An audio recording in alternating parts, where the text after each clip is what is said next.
ಅಡುಗೆ ಮನೆಯ ಸೂಪರ್ ಟಿಪ್ಸ್ಗಳು. 1. ತರಕಾರಿಯನ್ನು ಅಡುಗೆಗೆ ಬಳಸುವ ಮೊದಲು ಸ್ವಲ್ಪ ಉಪ್ಪು ಸೇರಿಸಿ ಚೆನ್ನಾಗಿ ತೊಳೆದು ಬಳಸುವುದರಿಂದ ಅದರಲ್ಲಿರುವ ಕೆಮಿಕಲ್ ಅಂಶ ಹೋಗುತ್ತದೆ. 2. ಹಲಸಿನ ಹಣ್ಣು ಬಿಡಿಸುವಾಗ ಕೈಗೆ ಮತ್ತು ಚಾಕುವಿಗೆ ಸ್ವಲ್ಪ ಎಣ್ಣೆ ಸವರಿಕೊಳ್ಳುವುದರಿಂದ ಕೈಗೆ ಮೇಣ ಹತ್ತುವುದಿಲ್ಲ. 3. ಅಂಗಡಿಯಿಂದ ಮಾಂಸ ತಂದ ತಕ್ಷಣ ಉಪ್ಪು ಹಾಗೂ ಸ್ವಲ್ಪ ಅರಿಶಿಣ ಹಾಕಿ ತಣ್ಣೀರಿನಿಂದ ತೊಳೆಯುವುದರಿಂದ ಅದರಲ್ಲಿರುವ ಹೊಲಸು ವಾಸನೆ ಕಡಿಮೆಯಾಗುತ್ತದೆ. 4. ಈರುಳ್ಳಿ ಟೊಮೊಟೊವನ್ನು ಎಣ್ಣೆಯಲ್ಲಿ ಬೇಯಿಸುವಾಗ ಸ್ವಲ್ಪ ಉಪ್ಪು ಸೇರಿಸಿ ಬೇಯಿಸಿದರೆ ಬೇಗ ಬೇಯುತ್ತದೆ. 5. ದೇವರಿಗೆ ತೆಂಗಿನಕಾಯಿ ಒಡೆದ ಹೋಳುಗಳು ಹೆಚ್ಚಾಗಿದ್ದರೆ ಅದರ ಮೇಲ್ಗಡೆ ಇರುವಂತಹ ಚಿಪ್ಪನ್ನು ತೆಗೆದು ತೆಂಗಿನಕಾಯಿಯನ್ನು ಉಪ್ಪಿನಲ್ಲಿ ಸೇರಿಸಿಟ್ಟರೆ 1 ತಿಂಗಳು ಕೆಡದಂತೆ ಶೇಖರಿಸಿಡಬಹುದು. ನುಗ್ಗೆ ಸೊಪ್ಪನ್ನು ಒಂದು ಬಟ್ಟೆಯಲ್ಲಿ ಸುತ್ತಿ ಇಡುವುದರಿಂದ ಅದರಲ್ಲಿರುವ ಎಲೆಗಳು ತನ್ನಷ್ಟಕ್ಕೆ ಉದುರುವುದರಿಂದ ಕಡ್ಡಿಗಳನ್ನು ತುಂಬ ಸುಲಭವಾಗಿ ಬೇರ್ಪಡಿಸಬಹುದು. 7. ದೋಸೆ ಮಾಡುವಾಗ ದೋಸೆ ಕಾವಲಿಯಿಂದ ಏಳದಿದ್ದರೆ ಅರ್ಧ ಈರುಳ್ಳಿಯನ್ನು ತೆಗೆದುಕೊಂಡು ಚೆನ್ನಾಗಿ ಕಾವಲಿಗೆ ಉಜ್ಜಿದರೆ ದೋಸೆ ಹರಿಯದೆ ತಳ ಹಿಡಿಯದೆ ಚೆನ್ನಾಗಿ ಏಳುತ್ತವೆ.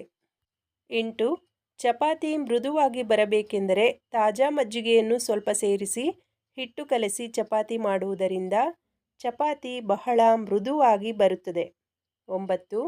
ಮಿಕ್ಸಿ ಚಾಕುಗಳ ಸಂದಿಯನ್ನು ಕ್ಲೀನ್ ಮಾಡಲು ಒಂದು ಹೊಸ ಟೂತ್ ಬ್ರಷ್ಗೆ ಸ್ವಲ್ಪ ಸೋಪ್ ವಾಟರ್ ಹಾಕಿ ಚೆನ್ನಾಗಿ ಬ್ರಷ್ನಿಂದ ಉಜ್ಜಿ ಒರೆಸುವುದರಿಂದ ಮಿಕ್ಸಿ ಮತ್ತು ಚಾಕುಗಳು ಹೊಸತರಂತೆ ಕಾಣುತ್ತವೆ. 10. ತಿಂಡಿ ತಿನಿಸುಗಳನ್ನು ಬಾಳೆ ಎಲೆಯಲ್ಲಿ ಪ್ಯಾಕ್ ಮಾಡುವ ಮೊದಲು ಬಾಳೆ ಎಲೆಯನ್ನು ಸ್ವಲ್ಪ ಬೆಂಕಿಯಿಂದ ಬಾಡಿಸಿ ಪ್ಯಾಕ್ ಮಾಡುವುದರಿಂದ ಎಲೆ ಹರಿಯುವುದಿಲ್ಲ ಹಾಗೂ ತಿಂಡಿ ತಿನಿಸುಗಳು ತಾಜಾವಾಗಿರುತ್ತವೆ. 11. ಜಾಮೂನ್ ಹಿಟ್ಟು ಕಲಿಸುವಾಗ ಹಿಟ್ಟಿಗೆ ಸ್ವಲ್ಪ ಬೆಣ್ಣೆ ಸೇರಿಸಿಕೊಂಡು ಕಲಸಿ ಜಾಮೂನ್ ಮಾಡಿದರೆ ಜಾಮೂನ್ ಕರಿದ ನಂತರ ಪಾಕದಲ್ಲಿ ತುಂಬ ಮೃದುವಾಗಿರುತ್ತವೆ. 12.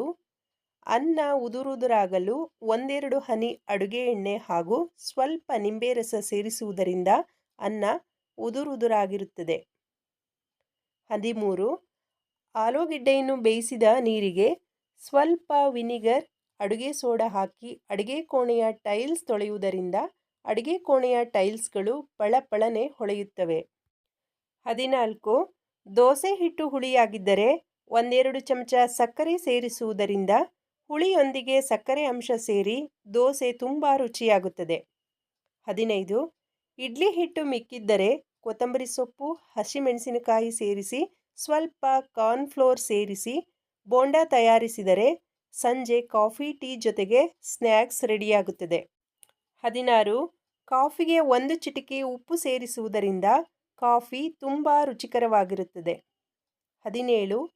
ಇಡ್ಲಿ ಮಾಡುವಾಗ ಅಕ್ಕಿ ಉದ್ದಿನಬೇಳೆ ಜೊತೆಗೆ ಸ್ವಲ್ಪ ಮೆಂತ್ಯ ಸೇರಿಸಿ ರುಬ್ಬುವುದರಿಂದ ಇಡ್ಲಿ ರುಚಿಕರವಾಗಿ ಘಮಘಮಿಸುತ್ತದೆ ಹಾಗೂ ಅಸಿಡಿಟಿ ಆಗುವುದಿಲ್ಲ.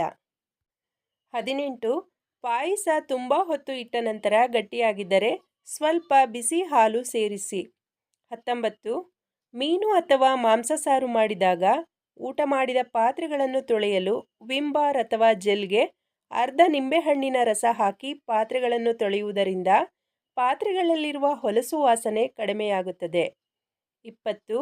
ಪಾತ್ರೆ ಅಥವಾ ಲೋಟಗಳು ಒಂದರ ಒಳಗೆ ಒಂದು ಸೇರಿಕೊಂಡು ತೆಗೆಯಲು ಕಷ್ಟವಾಗಿದ್ದರೆ ಸ್ಟವ್ ಮೇಲೆ ಇಟ್ಟು ಸ್ವಲ್ಪ ಬಿಸಿ ಮಾಡಿದರೆ ಸುಲಭವಾಗಿ ಪಾತ್ರೆಗಳನ್ನು ಬೇರ್ಪಡಿಸಬಹುದು.